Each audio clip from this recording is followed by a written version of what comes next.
Ito po yung karugtong ng ginagawa nating Cummins M11 mga Tropa Mex. Matapos nating i-replace, ikabit naman po natin ang kanyang mga bagong valve guide. Bago natin ikabit yan, sinukatan muna po natin para sigurado po tayo na tama po yung nabiling pyesa ng ating tropa. Ginamitan po natin yan ng micro para sigurado tayo. At susukatan naman po natin yan ng caliper, yung height nung dating lumang guide, para naman yun po yung babasihan natin sa ipapasok nating valve guide na bago. Kung ano po kasi yung taas nung luma, ganun din po dapat yung taas na ikakabit natin sa bagong valve guide mga tropa. Kasi kung kulang tayo sa baon mga tropa o mataas po yung kabit ng ating bagong guide, aabutin po yan ng retainer mga tropa. Kailan para masira yung kanyang mga valve seal. Kaya kung ano po yung taas niya, yun pa rin po yung taas na ibabalik natin.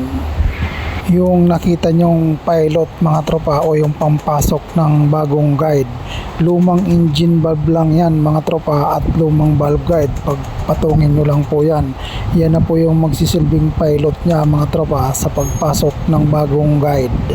Kung makikita nyo mga tropa ang aking ginagawa, kayang kaya nyo rin gawin yan mga tropa kung malalayo po kayo sa suki nyong machine shop.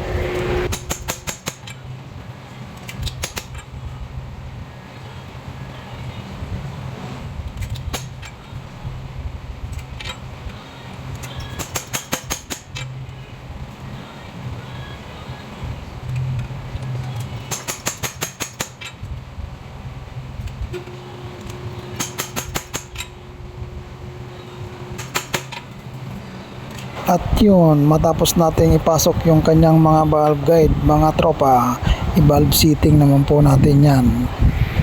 Carbide po yung gamit nating talim dyan mga tropa, dahil napakatigas nga po ng ring na yan.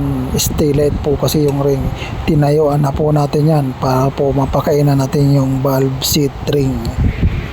30 degree po pala yung kanyang intake at 45 degree naman po yung kanyang exhaust valve. Ginagamitan din natin yan ng mechanic blue para makuha natin o maigit na po natin yung tama nung seat ring sa kanyang valve engine mga tropa. At pagkatapos natin dyan mga tropa, iba-valve grind natin yan o valve lapping.